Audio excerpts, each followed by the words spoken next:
Dr. R.J. Rushdoony, RR 161 CE 151. Piracy and Contrast. From the Easy Chair, excellent colloquies on various subjects.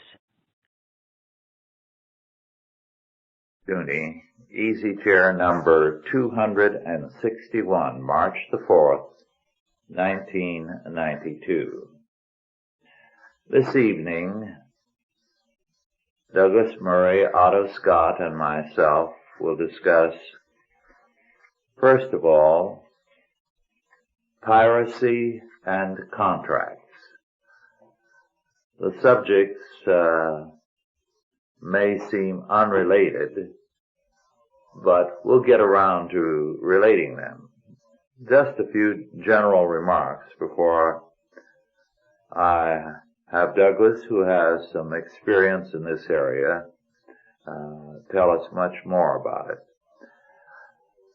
Piracy in the modern era has been of two kinds. One, that which has been a part of a government policy, as, for example, when Queen Elizabeth gave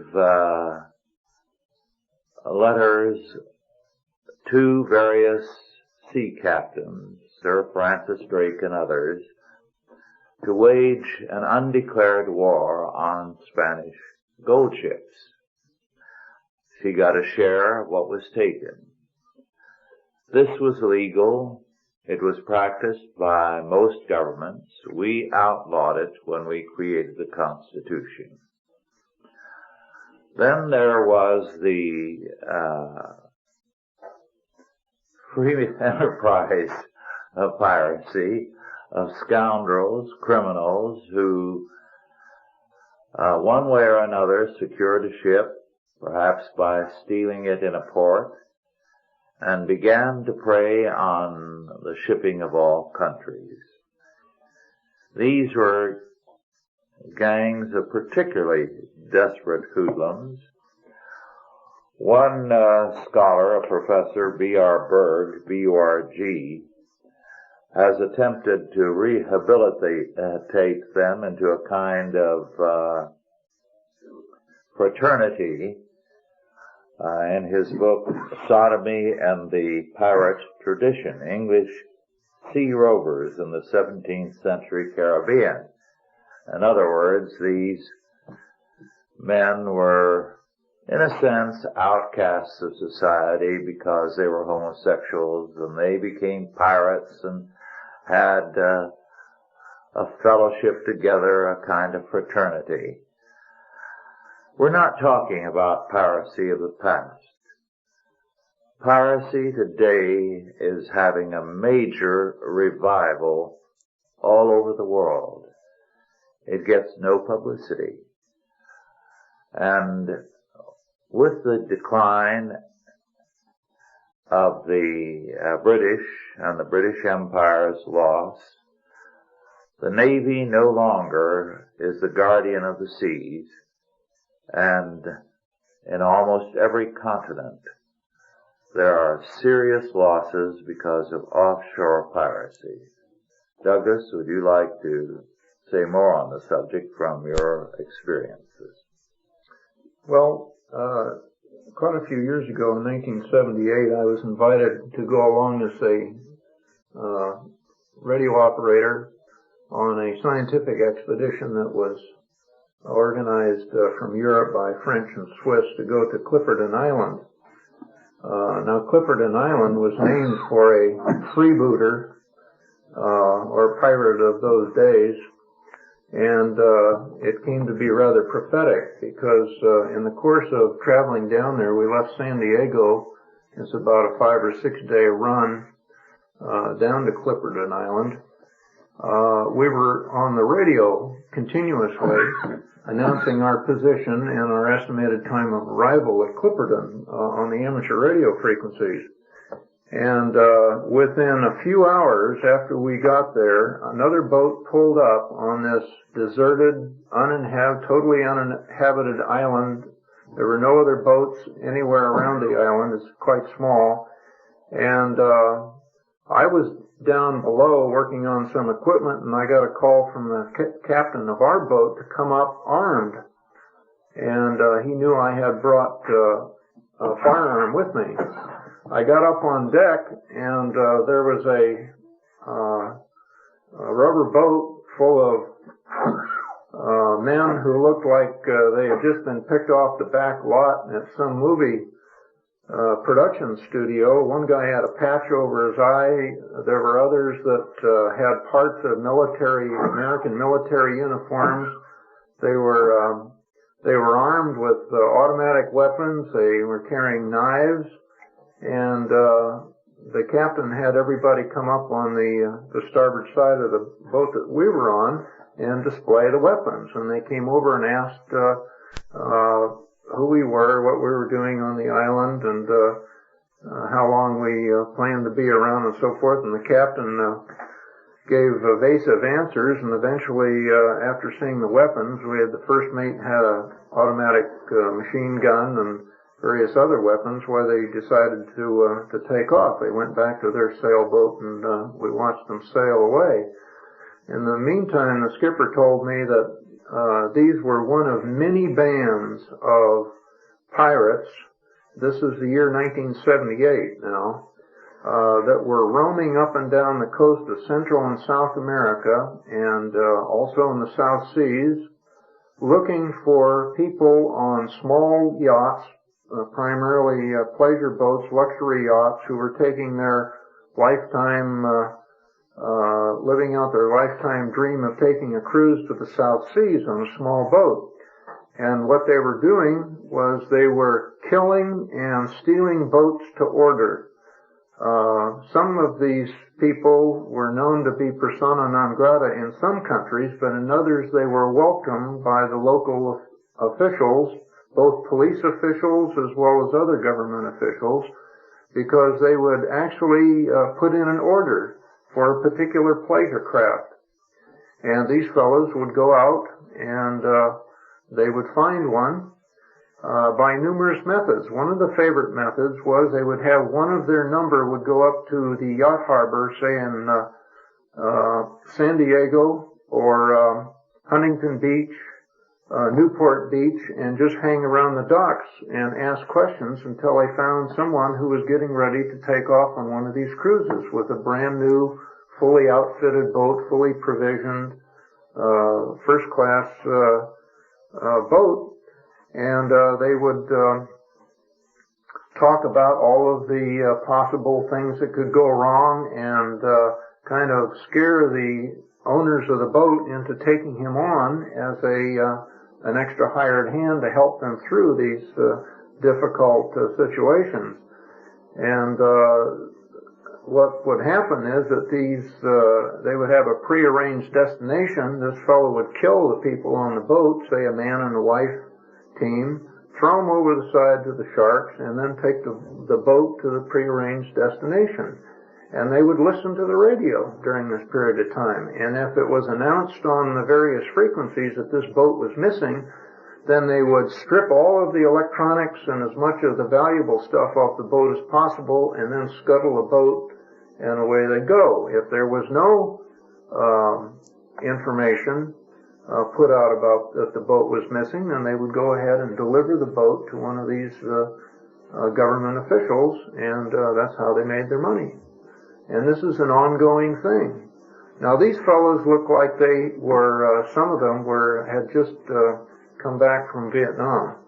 I mean, they looked like combat types, and some of them appeared to be like they'd been through real alley cats. They had scars and so forth. Some of them had been pretty badly cut up. How many were there? 8. How many of you? 18. And it was not good odds for them to take us on. So it's alive and well up and down the coast of Central and South America, and all of the skippers that do chartering have to be aware of this.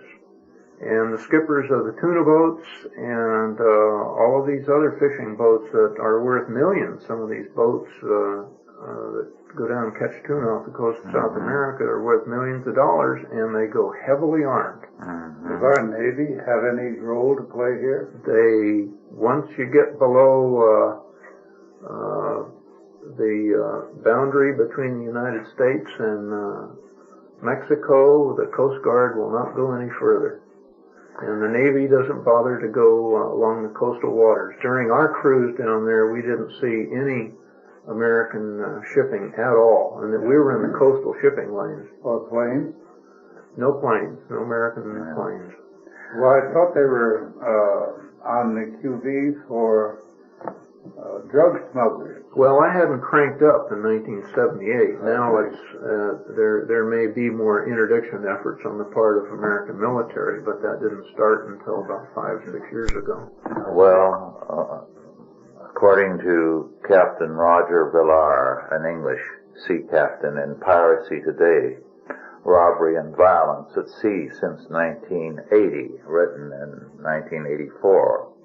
In 4 years, he listed all over the world 400 cases of piracy and said he made no attempt to go after the very numerous small crafts that had been pirated and where, as he said, routinely everyone is killed and the women slaughtered. He gave accounts of how where women are captured, one gang will pass a woman to the other unless they're rescued, they can have sustained rape for as much as 17 hours, according to the figures he has in some cases. Only one country has attempted to deal with it, and they don't have anything of a navy, Singapore. And theirs is a difficult area because the straits have so many hiding places where they can come out quickly. But piracy is big business. No Navy today is concerned. Captain Villar says the pirates are actually moving in many areas in the world right into harbors. And the harbor police will not respond to a radio call from a ship to come to their aid because they're afraid of these pirates who very often, working in harbors, will have boats like the harbor police and fake uniforms. And they come and board a ship, and before the people know it, they have taken over the ship. So it's a very critical factor in that information about it is suppressed, and apart from Singapore, no one is tackling this issue. And Singapore, without a real navy, is having to do it with small boats.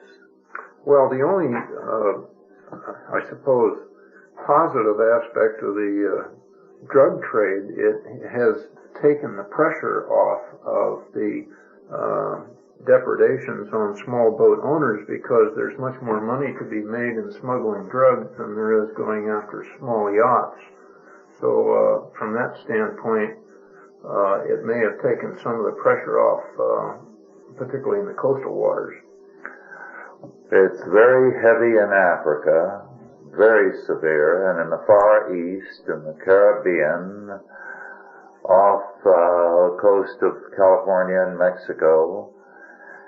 And one of the things they are going for now are cargo ships, to take the ship and the cargo. And they're totally brazen and open about it. And when you consider the value of the cargo on a single freighter, this is big money. Especially, what makes it easy is that in many, many countries, the freighters are forbidden to carry weapons. Well, most of the freighters used to carry weapons. As a matter of course, they were kept locked up, but they were available. China's seas has been infested with pirates for several thousand years. And that's always been a dangerous area. The Florida Keys are a dangerous area without pirates. There was a case I remember when I was a boy that a Chilean warship was mutinied and floated around the Caribbean committing depredations for a period around 1930, I think, and several navies had to go out and get it. The reason that the English Navy curtailed piracy was, of course, because the English possessions were so far flung that they had to keep the trade routes between these territories peaceful. And England from 1815 to 1914 maintained the freedom of the seas and the ability of other countries to navigate. Our clipper ships would never have gotten to China in the first place if they hadn't had the protection of the English Navy. But the empire is gone and the Navy is greatly diminished. We told the French and the Portuguese and the Spanish and the Dutch and the Belgians that they didn't need a Navy anymore because we were going to protect them after World War II. We wiped them off the face of the globe, so to speak, as first-rate powers and turned them into second- and third-rate trading countries. We were going to protect everybody, Japan, all possessions, every country in the world. We were going to protect the whole world. And in fact, we made treaties with almost every country to that effect. On the other hand, we turned a 3,500 ship Navy into less than 600. We cut back and cut back. The largest Navy in the world, as far as I know today, is still the old Soviet Navy. I don't know what's happened to it or how they're going to parcel it out. But we never did succeed in making the seas peaceful for other countries because we were too involved in reducing our Navy. Russia has the Navy. They sailed them out before the Ukrainians could get control of them. Well, they took them up into the Baltic region. It's not only the largest Navy, but it's the largest merchant marine in the world. Mm-hmm. We have no merchant marine. We had to lease cargo vessels and transport from both Europe and the Soviet at that time in order to get our men to the Gulf. And I'm sure that created a great scare in all of them. That's one of the features of the Gulf action, which Mr. Bush has never made a speech about.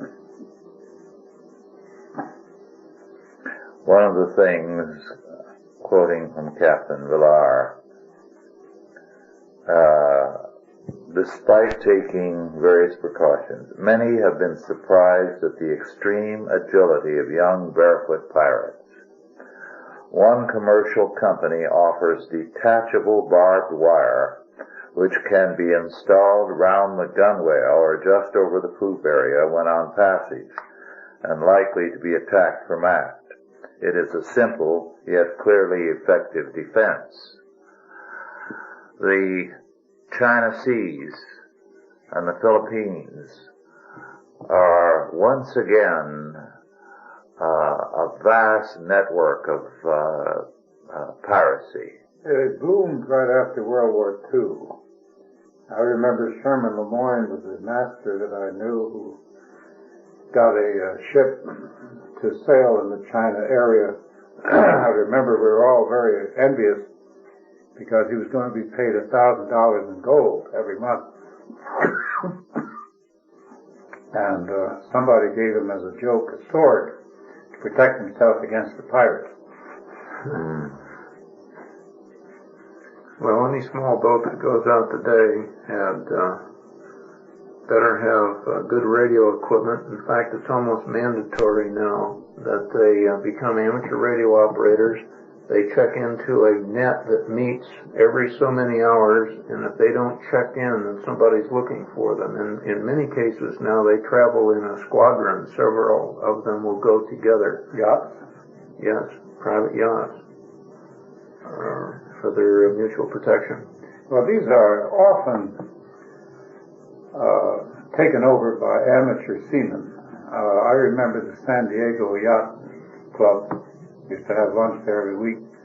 Had 40,000 boats, which is quite a good number of boats for one yacht club to have. And some of them used to rot right at the pier, but they were only used for playing poker on weekends or having a girl or something. But, in fact, I met one young man who made a living pulling them up. But there were several cases of some very well-placed upper-middle-class people who disappeared on their yachts. And the yachts reappeared, disguised, and so forth. Although the international registry, is pretty good, but nevertheless there's an awful lot of boats in the world. And unless the insurance company or some heir makes a very determined effort, these things are easily disposed of. Well, there was a celebrated case here a few years ago out on, I think it was Johnston Island, the southern tip of the Hawaiian chain, where there was a murder of some people which involved piracy. And so it's going on all over.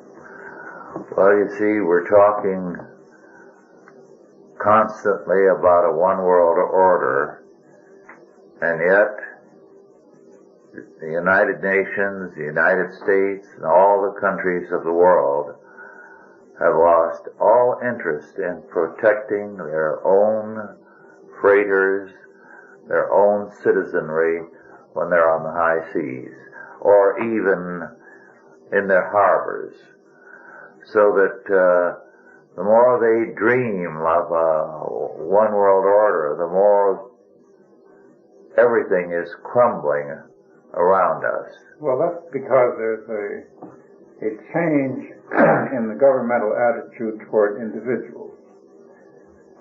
Individuals become ciphers or become numbers and statistics, and not individuals. And statistically speaking, the number of people involved are a very, very small minority. Who really cares about the rich? We're listening now to presidential campaign rhetoric about the fact that the rich should solve all our economic problems by turning over their money. Let's make it fair and take the money away from the rich guys. So in a government where we're viewed as statistics and not as people, they're not going to make extra efforts to protect you. No, the protectionist Dillon, Captain Roger Villar, calls attention throughout his little book, which is simply a chronicle, and a very sad chronicle, of unconcern about the people who are being killed, raped, robbed, and how many votes do they have? That's the bottom line. What group do they represent? Yes. They're either shipping companies or yachtsmen. Well, I figure that the shipping companies will be reimbursed by insurance, and a small number of individuals who are done away with don't matter in the great scheme of things. The great scheme of things is a good phrase. Well, these contemporary pirates are a totally murderous lot. They always were. They always were, but at one time, any person of consequence was held for ransom. Well, Julius Caesar, in a very famous instance, who finally, of course, after he was ransomed, went back and had every one of them crucified.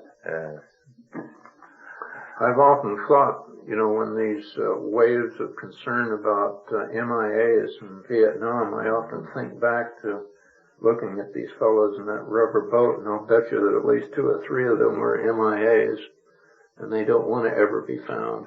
They don't want to go back to whatever it was they left when they left the United States.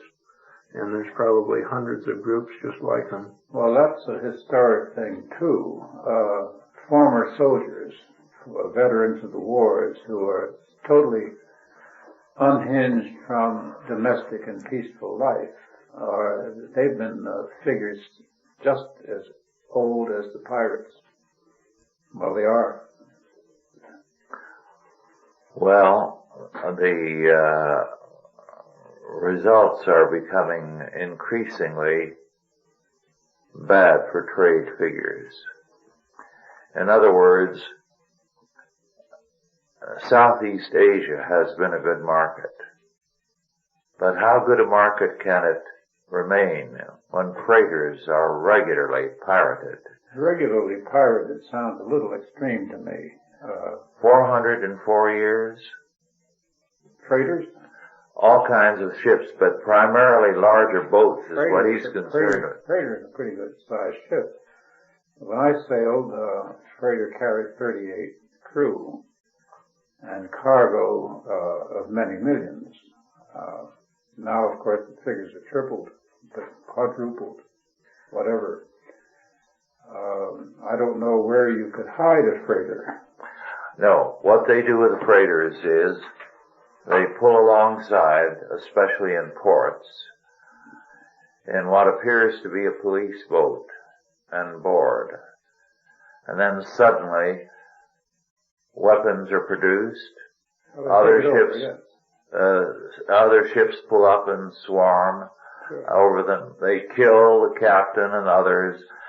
They unload the ship as much of the cargo, and they seem to know what is on board and what they want. And they're gone in an hour or two, and maybe about 4 or 5 hours later, the harbor police will show up to make a formal report, which is nothing. Well, Go ahead. I think I'd put in a call to the Maritime Union and find out how many freighters have been so treated. Because 400 sounds that's wildly far too many. If you kill 38 men on a vessel and then take half the cargo, I can't see how even our press could not find out about it. They don't kill them all. 1 or 2 enough to frighten the rest. And then they go after the cargo. And Captain Roger Villar, concerned about this, has documented it, and he says he's only scratched the surface. Where is it? Where are these things? Where do they occur on the freighters? Do you remember? Is it in African ports or where? It will be in Asiatic and African ports. In American waters, it'll be yachts primarily. Yeah. The smart crew members are going to go over the side. They're not getting paid to go up against people with automatic weapons. Tell me about it. Tell me, I'm very interested. Well, it's all an indication of the fact that our present world order is collapsing, that there is less and less concern about lawlessness and more concern about political issues, the power of the state. And I think this is a very, very grim fact, because we are in the midst of an election and we're hearing all kinds of high-sounding promises, and yet these are the people, whether they are in this country or elsewhere, who are unconcerned what happens to the people. Their basic concern is power. I'd like to read some sentences from Captain Roger Villar's book, Piracy Today. I quote, The concept of piracy as an international crime is an ancient one. As long ago as 1668, Sir Leoline Jenkins declared that all pirates and sea rovers are outlawed by the law of all nations. That is, out of the protection of princes and of laws whatsoever. For centuries, the pirate has been regarded as a common enemy. Precise legal definitions of piracy today are enshrined in the Geneva Convention on the High Seas of 1958, which declares it to be any illegal acts of violence, detention, or any act of depredation committed for private ends by the crew or passengers of a private ship or private aircraft, and directed A, on the high seas against another ship or aircraft, or against persons or property on board such ships or aircraft, B, against a ship, aircraft, persons, or property in a place outside the jurisdiction of any state. One essential feature of this definition is that piracy is something committed for private ends. Terrorism in support of political objections is not therefore piracy, nor can piracy be committed by a warship or a government ship or aircraft, even if the act is unauthorized. The draft convention prepared by the Third United Nations Conference on the Law of the Sea in 1982 also states in Article 101 that on the high seas or in any other place outside the jurisdiction of any state, every state may seize a pirate ship or aircraft, or a ship taken by piracy and under the control of pirates, and arrest the persons and seize the property on board. The courts of the state which carried out the seizure may decide upon the penalties to be imposed. The punishment of pirates is therefore left to the discretion of individual states. Any nation may arrest a pirate and try him according to its own laws. And what he goes on to say is that because it is left to the discretion of every nation, each nation can define what it considers to be its proper jurisdiction. There is no definition given of high seas, so that all of them can shirk the responsibility and say that of course they're against piracy, but they do not feel that that was within their proper jurisdiction. Well, of course, that goes against the old tradition that every vessel is a piece of a nation. Of course. And if you have a vessel that's flying an American flag that becomes victimized or attacked by pirates, it'd be the duty of the American Navy to do something about it. Yes. A recent classic case would be the Achille Lauro, the ship that was seized in the Mediterranean. They shot the fellow in the wheelchair and threw him over the side, and then the Italian government let the guys go. Because it wasn't in Italian waters. Mm-hmm. Or it was an Italian ship, though, wasn't it? I believe so. Yes. Yeah, Italian skipper. Well, that was a shirking of their duty. Well, this is his point precisely, and this is what leads to the second half of our subject, contracts. Contracts. Because here is a contract made by all the nations of the world and kept by none of them, except to a certain degree Singapore. And we have... Singapore's trade is most directly affected. Yes. We have a world situation today, whether it is a ship at sea or a contract affecting oil. No country feels that the contract is valid. They don't want to be bothered by it. You wrote for the Journal a few years ago on OPEC, and the significance of the destruction of the idea of the sanctity of contracts. I think you ought to go into it, Otto. Well, I'll go to the period prior to that. It was the United States government in the OPEC situation, the international oil situation, which decided as a matter of state policy that the oil-producing countries, or the countries in which oil is produced, could change contracts with American firms at will, unilaterally.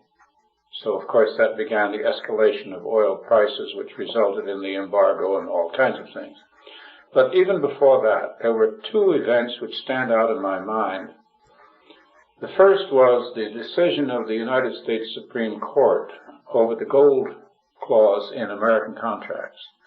You remember, and I do too, well, I used to get gold coins for my birthday and so forth and so on. It was a normal gift. I never saw them again, but they were always shown to me. Contracts in the United States used to be drawn up to be payable in gold. Yes. And when Mr. Roosevelt made the possession of individuals of gold illegal, this affected all the contracts. And one businessman took his contract all the way up to the Supreme Court. And the Supreme Court ruled that the gold clause in the contract was no longer a matter of issue because of the Legal Tender Act, which had been enacted somewhere between 1869 and 1871, giving the American government the power to, in effect, issue paper money. Now, that was the first big denial of the right of a contract that I can think of, and it was done by the Supreme Court. The next one came as a result of the Nye hearings. Remember those hearings about wartime profiteering in World War I? Senator Nye, early in the New Deal. And he had J.P. Morgan Jr. and all kinds of other people in front of him, and he was very indignant about the fact that they presumably made too much money in World War I. Well, we went into World War II with a governmental idea that you could limit wartime profits to a certain amount. I think it was 10% over cost. Then after the war was over, after everyone had really worked, I mean, some men worked themselves to death during the war. There was as much heroism on the home front as there was in other places. After the war, a bunch of young accountants poured into all these companies to renegotiate the contract. And what they did is that they pulled out all the records, and their argument was that they may have made their costs deliberately higher in order to make the 10% higher. So they examined all the books, and they examined all the costs, and they cut back and told these business companies, to give back to the company so much, to the United States government so much money. Now this was a violation of every contract that's ever been drawn, and it was a violation of the contract between the citizens of the United States and the government of the United States. And some of those companies went under. Some of them went under because they no longer had the money. They paid the money. You had expenses to switch into peacetime production. You had this. Also, don't forget, Mr. Roosevelt had passed a law limiting the amount of percentage of money that a company could keep to plow back. They limited dividends, and they limited plowbacks. So they were caught in a vice. Now, this was the greatest welshing. I hate to use the word, and I hope there's nobody listening who is of Welsh descent. I'll take it back and try to think of another term. It was an awful double cross, and it paved the way for the violation of international contracts by the United States government. Now, England, with all its faults, and certainly I know there were deep and many, nevertheless had two firm positions. One, a contract was sacred, because the entire capitalist system was based on the right of individuals to draw up a contract mutually agreeable that could then have the force of law. And a contract between an English company and a sovereign power, the Pasha of Tangiers, let us say, if the Pasha changed that, they would send in a gunboat and he would regret the day. But we said he has a right to do it if he wants to. So we set in motion the destruction of contracts, sanctity of contracts throughout the world. Yes. And it's reached down into the smallest community now because every court feels it has the right to rewrite a contract. To set it aside. Yes. Like marriage contracts. Yes. Well, it's even worse. I've made deals with corporations to write their history. And we agree on terms, and then the matter is turned over to the lawyers. The lawyers come up with 1,700 pages from a dictionary, a legal dictionary, which neither me or anyone else in the company can read outside the legal department.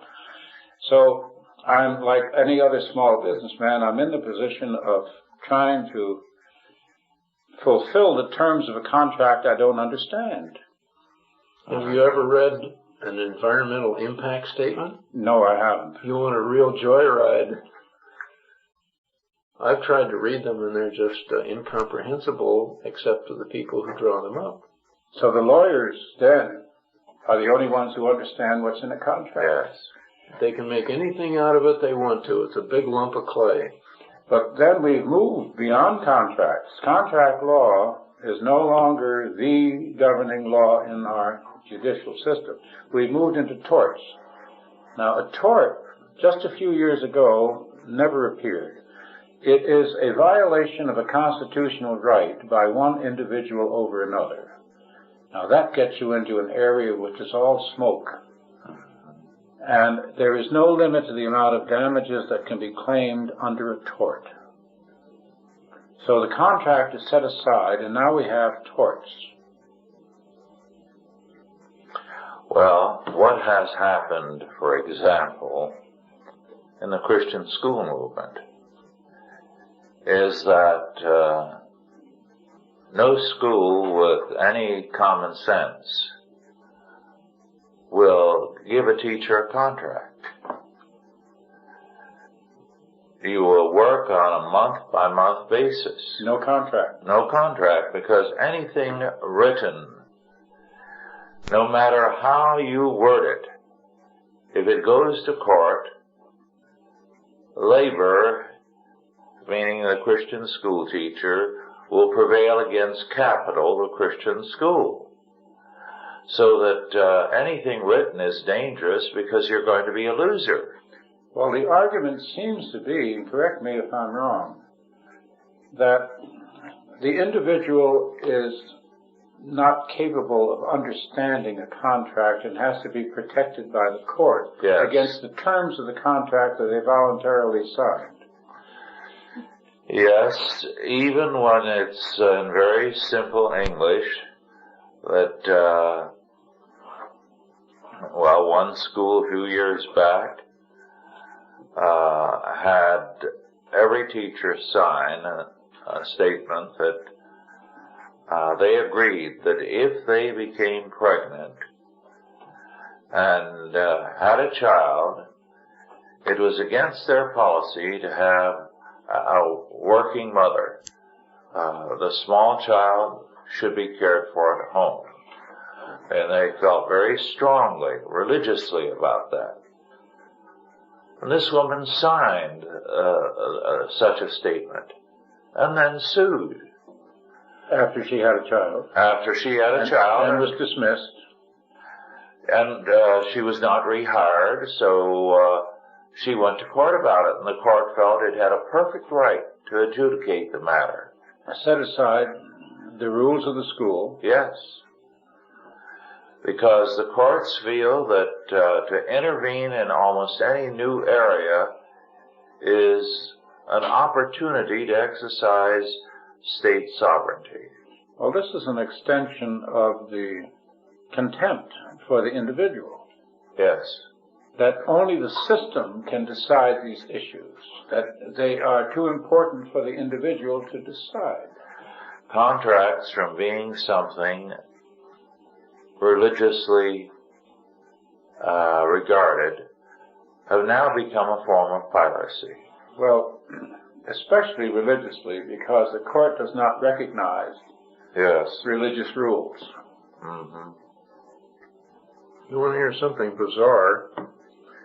I was looking up the meaning of contract, and in Webster's second edition, the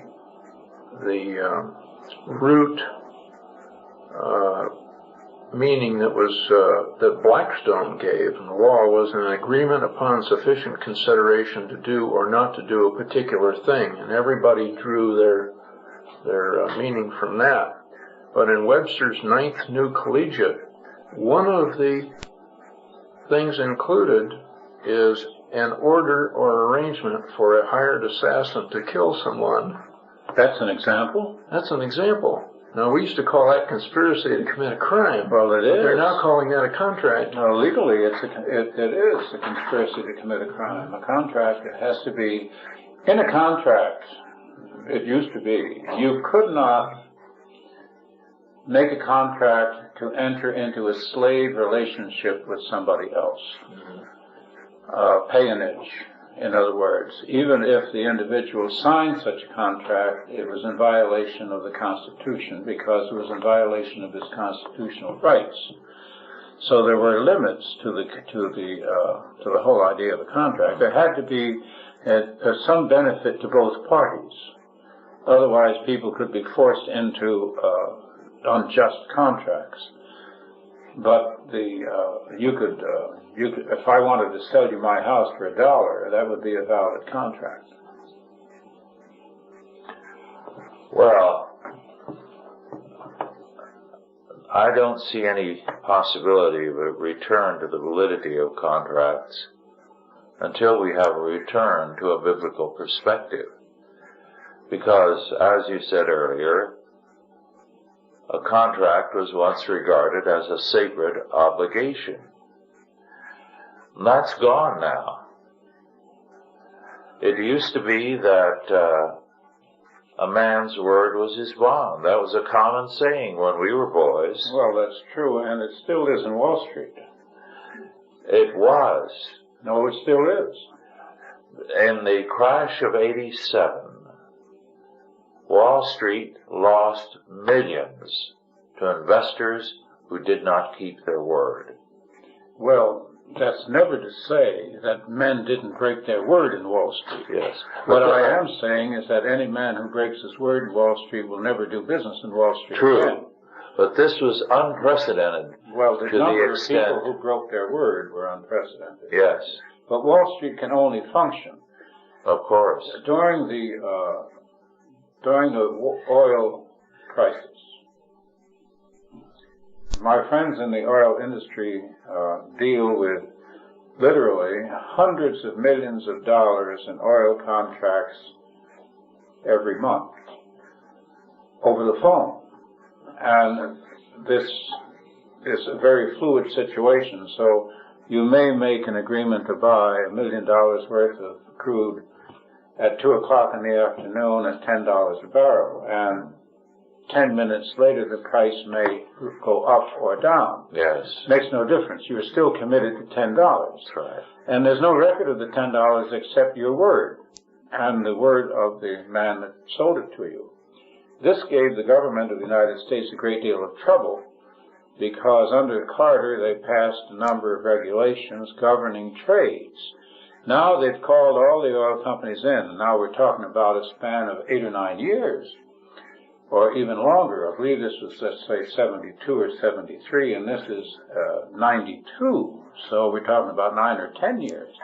They're still trying to find a paper trail of all the transactions that were done during that period.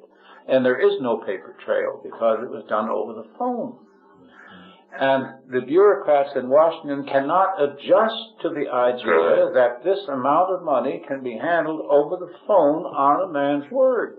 I think there's something surreptitious and They illegal feel about that they are on the trail of a giant conspiracy to cheat the government out of taxes. Well, it used to be that most business was conducted on a man's word. Mm-hmm. And you took a loss, but you kept your word. You had to. If you were going to do business with these people again. That's right. Or with anyone else in that area. A recent example of that in the 70s was when silver hit $50. And because the Hunt brothers were profiting heavily on silver, the federal government, through COMEX, got into the market to kill it. And there was a crash. Well, at that last moment, people had been taking beautiful silver antiques, every kind of silver in all its forms, and selling them to be melted down.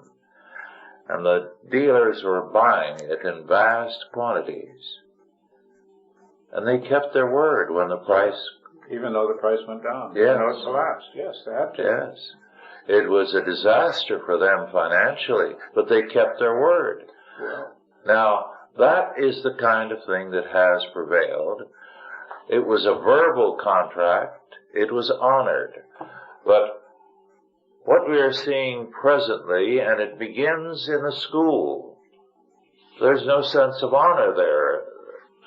Honor is a word that is alien to the public school culture and its teaching. So what is developing is the gang mentality in the schools to an appalling degree, and a contempt for this kind of thing: integrity, honor, contract. Well, it's still, the commodity market is another area where huge trades are made on a gesture like an auction. The government, in its latest regulations, is going to enter the commodity market with regulations. And the commodity brokers say that this is going to destroy the commodity market. It's going to destroy the commodity exchange because the exchange can't function on a paper basis. It's too fluid. The collapse of contract law, or the collapse of contracts between individuals, really came from the top. It came from the top layers. And if the professors in the universities had managed to transmit this information down to the schools, well, then this condition of the schools as a result of that. Mm-hmm. But it began with our Congress and our courts. Yes. And our president. Mm-hmm. And our State Department. It began with our government, which is so anxious to control the economy that it doesn't want the people to make their own arrangements. Yes. Well, you recall, early in the 80s, they moved into Chicago and seized the records of one commodity trader after another. Vast tonnage of paper. Right. And they've been working at it all this time, and they've never come up with one case where they can go to court and say this man was dishonest. Well, they have, they're doing some very strange things. On the savings and loan crisis, when it occurred, there are a number of savings and loans institutions that were very solid. They also had a number of junk bonds, which are simply bonds that have a higher yield than the average and are a little more speculative than the average. But there's no law against buying a speculative bond. No. If you decide that there's a good chance that it'll pay out, why, you go right ahead and bet it.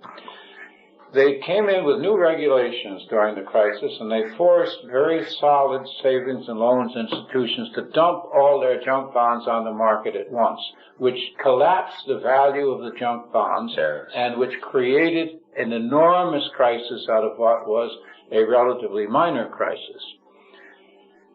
then they turned around to punish the people who were involved in the junk-bond business. And I think it's an interesting contrast between the treatment of Keating, for instance, who is now totally bankrupt, who has to ask for a public defender to defend him against various lawsuits, and the treating of Ivan Boesky, and the treatment of Milliken, both of whom are emerging enormously rich, where this other fellow is absolutely stripped to the bone and is going to go to prison apparently for life.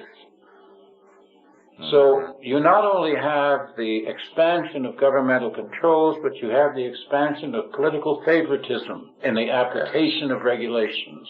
And Keating's problem was that he was pro-life. And anti-faggot. Anti-homosexual, so they sent down, 13 bank examiners, 12 of whom were faggots. That's what one of his attorneys told me, and I believe him. Yes. Well, in my mind, the ultimate breaking of a contract was read my lips. It was the most spectacular instance. I think I have never seen a man commit an act of dishonor on such a wide stage before in all my life. I wonder that he has the nerve to run, because what promise can he make that will carry any credibility with anyone? And that, as one commentator has observed, is a critical issue in this campaign that no one will face up to. Credibility. Buchanan is the first one to raise it. Yes. None of the rest are going to raise it, not even the Democrats, because they were complicit in the in the false and they deal that was made. All have questionable records. He weakly defends himself on the basis of it being a political compromise, but that's not the way people see it. No, he says they made me do it. Yeah. But they won't do it again. Right. If you believe that, we got some swampland in Florida. Indeed. Well, we have just a couple of minutes left. Is there anything you'd like to say by way of conclusion? Well, I think there's a great deal of frustration in people generally that contracts are not kept nowadays. I think the frustration is with the government. It's with government agencies. The Constitution, which is supposed to be a contract between our government and the people, is now routinely broken and run roughshod over. Our politicians lie to us and break verbal contracts. I think people in general are pretty disgusted with it. Well, after all, it's now accepted that unions can break their contracts and go out on wildcat strikes anytime they want to and hold up the milk for babies. Mm-hmm. Well, thank you all for listening, and God bless you. Remember that we're not going to overcome these problems without a return to the faith. The problem is a lack of character. And we are in a world where the pirates are not only on the high seas, but they are all around us. And the solution has to be a return to a truly biblical, to a truly Christian faith. Thank you all, and God bless you. Authorized by the Chalcedon Foundation. Archived by the Mount Olive Tape Library. Digitized by ChristRules.com.